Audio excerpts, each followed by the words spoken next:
This is a campaign stop by one Joseph Biden. Good day, everybody. I'm David Solomon. He is Stuart Brisgell, and welcome back to the Rant Network. It's our Friday edition, our State of the Union edition, if you will. We generally dive into raw, unfiltered issues spanning the news, pop culture, politics, and so much more. We dissect today's absurdities, and this is one of those classic ones yet again, where deep-seated issues are ignored by the President of the United States. Because here at the Rant Network, we tend to keep it quite real. Ladies and gentlemen, welcome back, and here's another edition. So look, I got to tell you, last night, I decided I was going to listen to Joe Biden. And I was very curious to see how Joe Biden was going to handle the State of the Union. But it wasn't the State of the Union. Last night was a campaign stop. Last night was Joe Biden doing what he does for the last 50 years. Look how wonderful I am, and look how terrible everybody else is.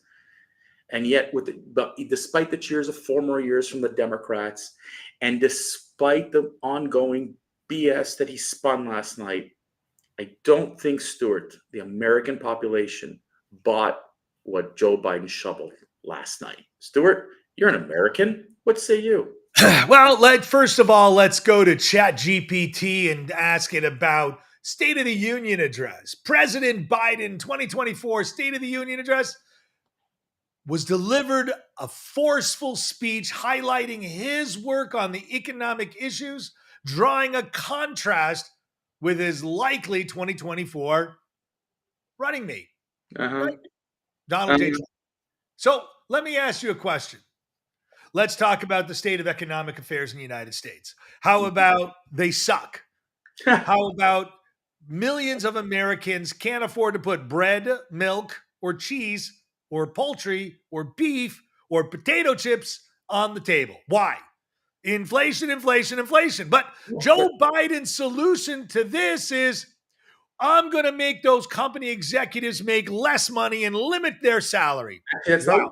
Remember what he added to that? No, what he added to that was it's the corporation's fault for shrinkflation. He blamed them for shrinkflation. But let me continue on. If you're going to look at the State of the Union is about the good in the country. Well, when there is no good in the country and your record just sucks, and let's be honest, Joe Biden's record for 40 years has been a toilet mess. In fact, I challenge any listener or viewer to argue Joseph Biden's 40-year record to, I don't know, let's think of someone. Richard Nixon. There you go. I make you bet Richard Nixon did more for this country than Joe Biden did in 40 years, and Nixon resigned. That's pretty funny. Well, Jimmy Carter was a pretty horrible short-term president, and I think he did better than Joe Biden. At least he didn't sift the country of millions of dollars. His son wasn't a crackhead, whore hag, all that crazy stuff. David, no, but his brother was a criminal. But we're kind of diverting here. Stuart, I'm going to ask you as an American. You heard last night the statement that was made. And I'm thinking, really? You're telling me that this guy really helped America in the last 3 years plus? What do you mean? The big guy didn't help America? Come on, it's the big guy. I was the youngest senator in the country, and they wouldn't let me ride the elevator. And now I'm the oldest president of the United States. I'm the first vice president to a black president, and I'm the first president to having a VP as a woman. Man, that's fucking great. I mean, those accolades are Teflon. Let's talk about immigration. Let's talk about economy. Let's talk about the well-being, about a war in the Ukraine. Let's talk about a war in Israel. Let's talk about destabilizing the Asia Peninsula.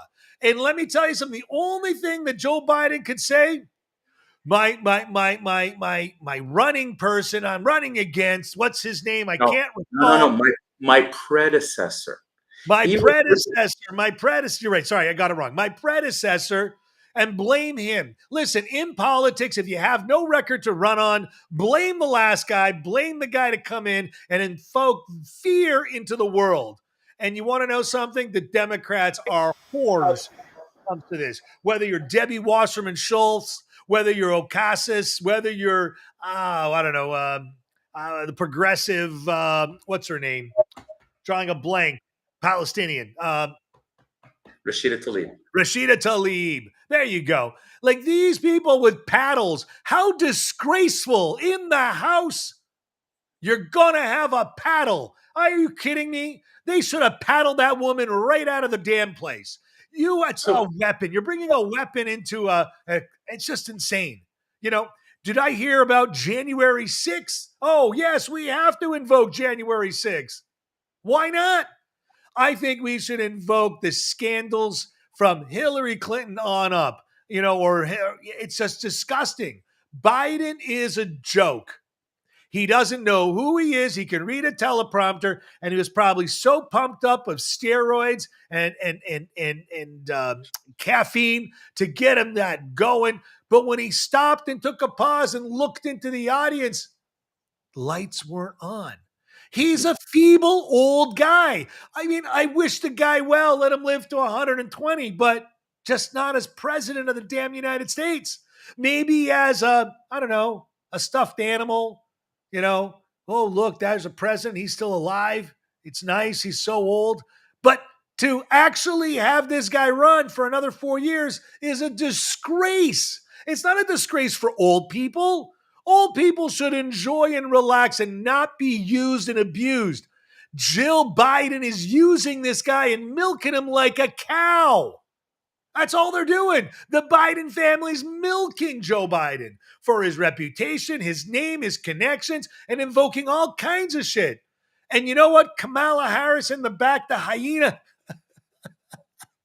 I mean, I'm nauseous. I'm utterly not. Listen, the orange Tang guy gets me annoyed as well. But I got to tell you, the vitriol nature of Kamala Harris and the divisiveness of Joe Biden is just epic. The guy's got nothing to run on, man. Come on, man. All right, well, Stuart, let me throw my 2 cents worth in here because I find it comical because last night he invoked my predecessor 13 times. He started by saying that had Donald Trump been in office, Putin would have done whatever he wanted. Really? Did anybody fact check that? Oh, wait a minute. Liberal media doesn't fact check Democrats. Liberal media won't challenge Joe Biden's statements. In 2013, right, during Obama's watch, Russia invaded and took over the Crimea. In Trump's time, when nothing happened, well, the only reason that happened is because Putin is Trump's best buddy. Like, what is that? That's politicking at its best. Once again, it's not about fact, it's about emotion. And when if you can't prove something, Stuart, find the enemy. Yesterday, he went after immigration. He blamed the Republicans once again because the border is perfectly secure. It's not a problem, but I can make it even more secure if the Republicans will let me do what I want. So he ties it in with Ukraine, but it's the Republicans who are holding back any challenge, anything to do right in the border. In the meantime, Governor Abbott closes Texas down, and all of a sudden we solve the problem. But Joe Biden blames Republicans. He went so far yesterday. Marjorie Taylor Greene, I don't like her. I don't care for her shit. I don't care for her statements and stuff. But she wanted him to say Laken Riley's name. Laken Riley, not Lincoln Riley. And he called her by the wrong name. And he was prepared, you could tell, for the assault that he got from Marjorie Taylor Greene.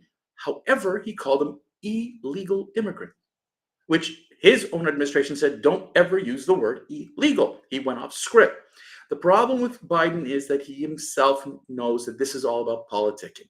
He tried to prove once again that even long gun assault rifles, we need an enemy. It's the NRA. It's the Republicans. We're going to do, Everything that went wrong with the country. That's the Republicans. Republicans are not putting money in your pocket. They want to cut Social Security. Again, those statements have no fact. There's no substance to it.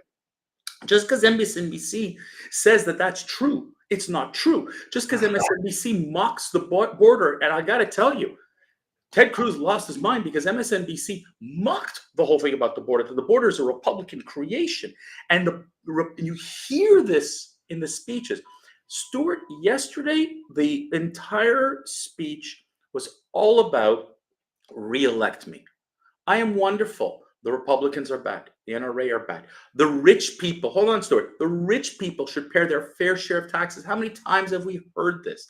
How many times have we heard we're going to help the middle class? How many times have we said we're going to make America, you know what? And it's repeat, repeat, repeat. But Joe Biden, and to go back to your original point, can't say what he's done in the 3 years he's been in government. 40 years, David. 40 Stuart, years. Stuart, He invoked the Stuart, fact that he was in politics as the youngest senator. Stuart, I heard, but accidentally was there. He actually is 50 years in politics, which is frightening. And the thing is that what blows my mind, Stuart, is at the end of the day, what he did was invoke this classic political move. I did nothing for 3 years as president, but vote me in for 4 more and you'll see what I'll do for you. That was not the State of the Union. A State of the Union is not that. I agree. It was an embarrassment. And you want to know something?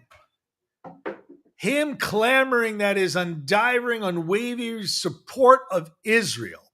Ugh.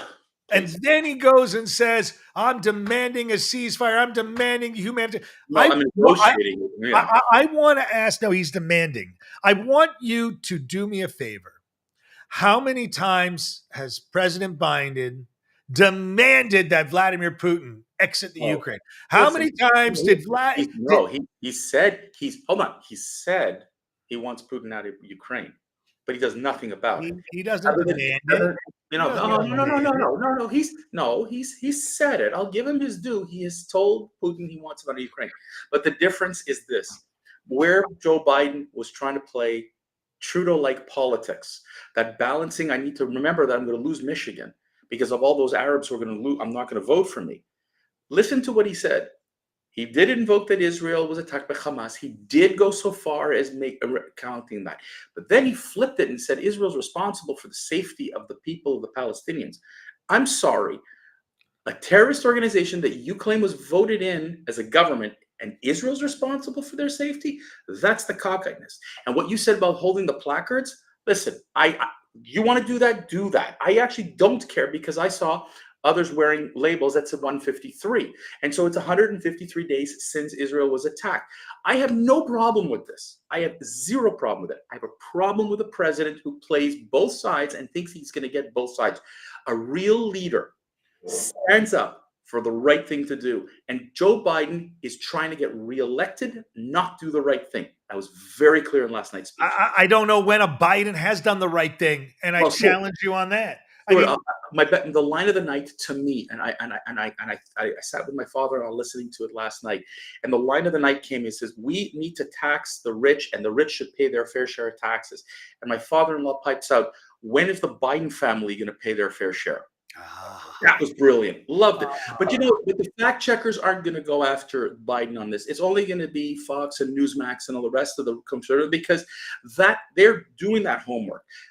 MSNBC applauded, CNN applauded. It was the greatest speech ever given. I mean, it's always the greatest if it's a Democrat. It's never. I want to ask you a question because we're going to have to wrap this up.